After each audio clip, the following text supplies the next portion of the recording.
Hey, hey, hey, mamas, and welcome to Mom's Mouthing Off podcast with Christina and Diane. Join us as we talk about all things kids, marriage, and everyday adulting in a judgment-free zone. Because let's face it, this shit is hard. And came with no instructions. So trying to keep it all together can seem near impossible. Here, we'll share our shit show stories in hopes that you find comfort in knowing you're not alone and that we all have those moments that just make you want to say, "What the fuck?" Hola, bienvenidos. Is that even how you say that? Whatever Hi. I'm trying to say. ¿Cómo está? I'm the last person to ask because I got to senior year and they realized I got away with not having to take any Spanish or any. Really? Yeah, so that in 8th grade I took an Italian class and me and the teacher just did not get along, so I dropped out. No bueno. And then I just never took up another language. And they're like, "How did you do this?" That's funny because I took an extra language. I think it was either 7th or 8th grade, all the way up till 12th grade. And I remember, hola, ¿cómo está? So finally they sat me there like, "So you need to get into the Spanish class like this week and pass or you're not graduating." I barely passed. Oh, and I'll never gosh. forget because one of my good friends, Will, sat behind me and a few other gentlemen, and they used to make fun of me, like the way I would pronounce things. I'd be like, El Perro del. That was the worst. Oh, God. Too funny. Oh, welcome, mamas. Yes. And should we do a quick recap? Sure, quick recap. I am Christina. I have a husband, Ed, and 2 children, Big Logan, 8, and Aria, 6. I am Diane. I have a husband, Tim, and I have 2 boys. My oldest is Liam. He's 8, and my youngest is little Logan, and he will be 6 in next week. Wow. He'll be 6 next week. Awesome. All right, Diane, how was your week? I've missed you. I know, I miss you too. I was away on vacation, so I didn't get to see She's been on a cruise you. ship, just drinking away. Oh, I've been on an exhausting 11-day vacation. Well, it is was with all the driving horrible. and stuff. Well, the freaking end driving of is it. ridiculous. Yeah. It was like, I think 12 hours there, 14 hours-ish home. Mm. That's the only bad part of Florida vacationing is Driving. drive because we don't fly like normal people. We drive like assholes. Well, like what I was telling Ed before, like when we go to New York, which, I mean, New York, we're kind of right in the middle. Yeah. Is we did it once, and I was like, that was so worth it. So we get home from work. Mm-hmm.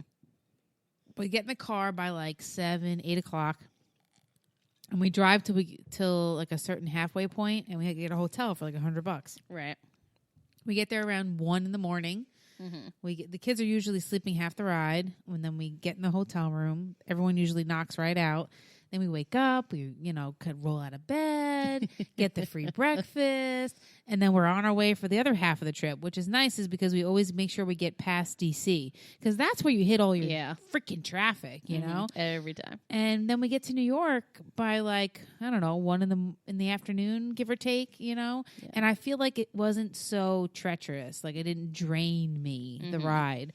I do So prefer because that's usually what we do also, but instead of stopping you go for straight a through. $100 hotel, we just We also drive right do you on leave a little through. earlier than like 8 o'clock at night. Usually probably around like 6 or 7. Like whenever Ed gets home from work, showers, and then we just get in the car and go. So Do it straight through. Yeah, I Yeah. can't. Me and Tim get tired. Like towards the end of it, I'm like, hotel. I can't do this anymore.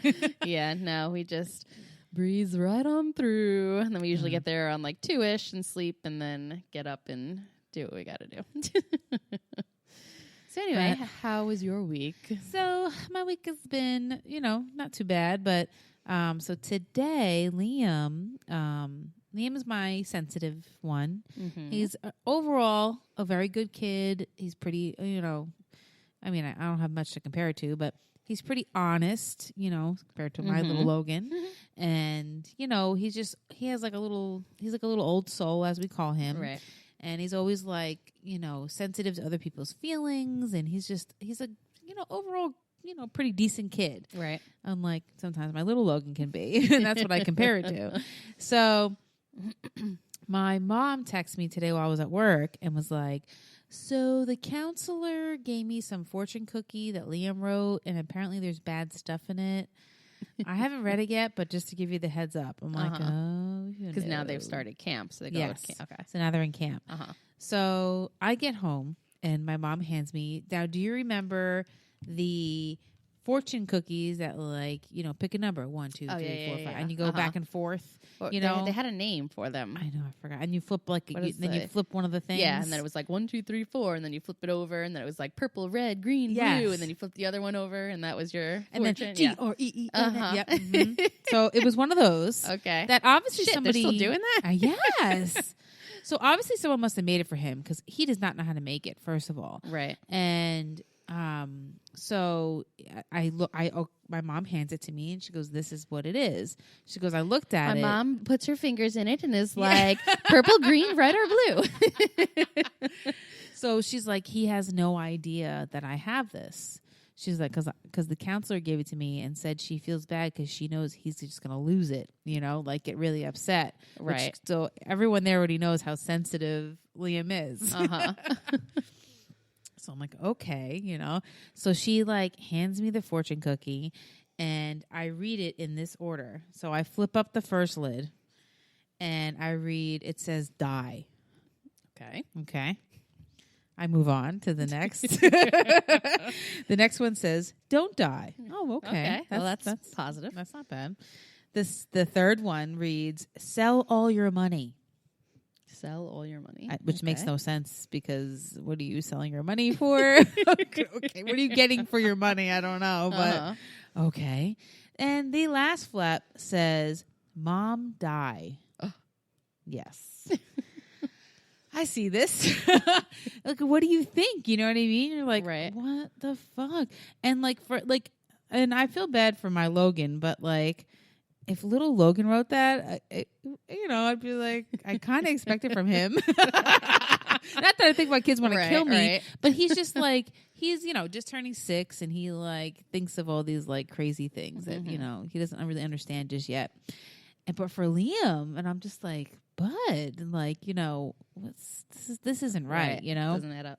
So, and especially nowadays, the way like the schools are and everything in general, like everyone takes everything very seriously. So you need to realize like the consequences of your actions, you know, like people definitely view things differently. And so I didn't say anything to him. And Tim gets there and we go home and we're getting ready for the pool. I told the boys, because I promised them we go to the pool. And I was like, I'll take you tomorrow. But tomorrow's supposed to be like real shitty out, like really bad storms tomorrow night. Right. So I said, you guys get ready quick. I'll take you to the pool tonight for like a quick half hour. So as we're getting ready for the pool, I show Tim and he's like, we need to talk to him now and not before bedtime because he'll just fucking have a nervous breakdown before bed. So we bring him upstairs and we sit him downstairs and I show him the fortune cookie, you know, and I try to explain to him, you know, that, you know, this someone is going to raise an eyebrow, which they did, and you can get into a lot of trouble. And not that you get into a lot of trouble, but like, why would you write something like this?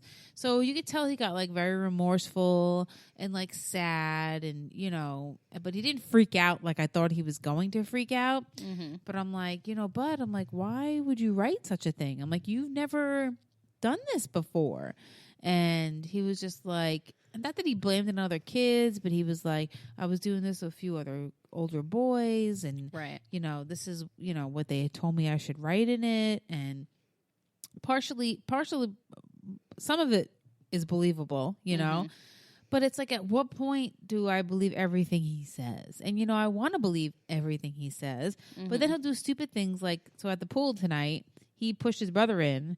I was like, Liam. He was like, he fell in. I'm like, no. I just watched you push him, you know? Right. So it's like, it's such a fine line of like, I've always trust Liam, like always, you know?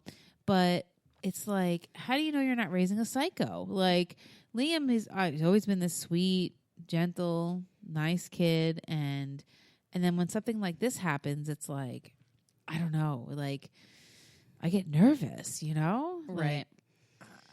Yeah. I don't know if you were done with your story there, but I mean, I understand what you're saying, but I also see like where the older influences can come in and I kind of see. Because all his friends, like especially in like before care and at camp, they're all older kids. They're always older kids that he's friends with. And it, makes me a little nervous, like these influences. Right. And because you always hear about like these like perfect families and everything's great and da-da-da-da-da. And like those are the ones that are like having overdoses and, kids just getting wrapped up in these bad social situations. You know what I mean? So even recently, like I had a talk with the boys, with both of them, and mostly towards Liam. I was just like about drugs because I had recently read a report of these two like star hockey players who it was like senior year, they graduated and they went to like a graduation party and they never take opiates ever in their life, and they were drinking. Well, they OD'd on them and they were non-responsive the next morning and both died. Jesus. Yeah. So I saw that report, hysterically cried. Oh gosh. And basically went home and was like trying to like tell my 6 and 8 year olds about drugs.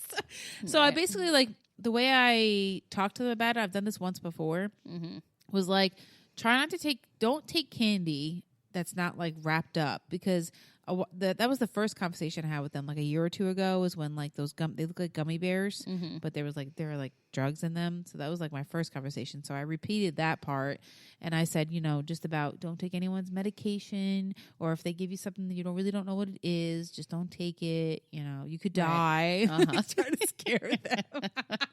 Because it's like when I don't know. It's a fine. When do you start talking about stuff? It's just like, I guess now's the time. Now is better than ever, because you always hear, now this woman, she's like, we always talked about alcohol and drugs and all this other stuff. She's like, but prescription medication never crossed my mind. And I'm thinking to myself, I'm like, it's been around for a while. It's like an epidemic now, Right. And I know when my cousin was younger, I had never heard, but I guess they were called like pill parties. And the first time I heard it, I was like, really? And then I heard more about it and I was like, wow, this is really a thing, that like people just take like random pills from their parents' cabinet, throw them in a bowl, and people just take random shit and they don't know what they're taking. Like, and this was like 10 years ago. I mean, this is like, it's scary. I know. And I know I'm getting all deep here, but it's like a serious issue. And it's like, when do you start talking about it? Yeah. When is the correct age? I said, fuck it. And I talked to both of them about it, but in like a gingerly kind of way, but like, I was just like, mostly like, don't take shit from other people that you don't know what it is. It's kind of, I didn't say shit to them, but don't take that shit. But someone's handing out puppies. Yeah. Don't go to them. But I mean, I think it's starting super early. Like, I think it's starting in like elementary school now, whereas we didn't have to worry about that shit till we were in like high school, But yes. So welcome back to the real world, Christina. Okay, where shit goes down. By the way, did you hear Road Rules is coming out with season 33? I did not. Yep, no. in Hotlanta. Oh. I used to be a big Real World fan. I fizzled out, But yeah, it's been a while since I think it started in like 92. Yeah, 30. This is season 33 of the Real World that they're coming out with. Nice. So welcome back, bitch. Welcome to the real world. Yes. So, Christina, what would you like to share with us? Oh, God, I don't even... It's been a whirlwind. Because do you ever feel like you do something, but like it feels like forever ago, but at the same time, like it also went by like so quickly? Yes. Like I feel like we started vacation like 3 months ago. Like because you had like 2 vacations in one, kind of a little bit. Like you had the house you rented for 2 days. Yes. Right. So I feel like all of that. Like if you would tell me that, that happened 3 months ago, I'd be like, yeah, that was around 3 months ago. Not like a week and a half ago. And then we went on an 8-night cruise, which went feels like it went forever, but at the same time feels like it was like snap your fingers and it was over, because it was just, there's so much to do. So anyway, we started out in Orlando, where we rented a house with one of the other families that we were going with. Kind of just hung out at the house. There was a in-ground pool there, yada, yada. We did do one thing one night. It was like kind of like a medieval the times type thing, like with